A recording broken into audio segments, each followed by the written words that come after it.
Former Citizens Coalition for Change member Prince Dubiko Sabanda was arrested in Beitbridge 3 days ago by the police on charges of spreading writings encouraging violent protests at the SADC Summit in Harare. The accusers claim the information was posted on X and CCC WhatsApp groups. Yesterday, the magistrate court denied him bail, postponing the hearing to Friday this week. The Harare SADC Summit concluded in Harare yesterday, with Zimbabweans, especially street vendors, expressing relief as the event had made their businesses difficult due to heavy police presence on every corner. President Mnangagwa and the ZANU-PF team called the SADC Summit a success, citing the lack of protests or uprisings in Harare.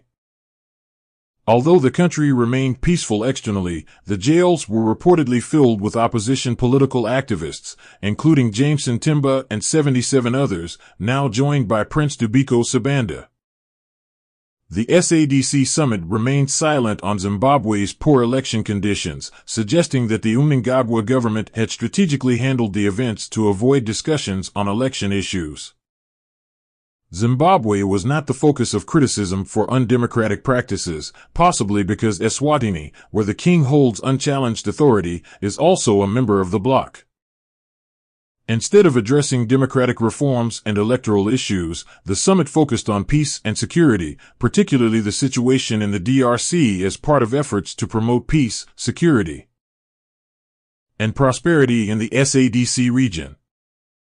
In global news, Joe Biden is campaigning for his Vice President Kamala Harris at the Democratic National Convention, making a strong appeal to Harris supporters among Democrats. On the other hand, Donald Trump is gaining ground in swing states, bolstered by his policies on immigration and humanitarian issues.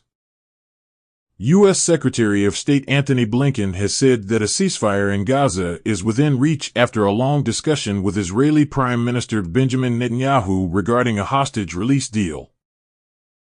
Meanwhile, Ukraine's incursion into the Kursk region of Russian territory is gaining momentum, with President Zelensky aiming to create a buffer zone in the ongoing war. The Ukrainian military has appealed to its Western allies for more weapons and urged the U.S. to lift restrictions on using long-range missiles to strike inside Russian territory.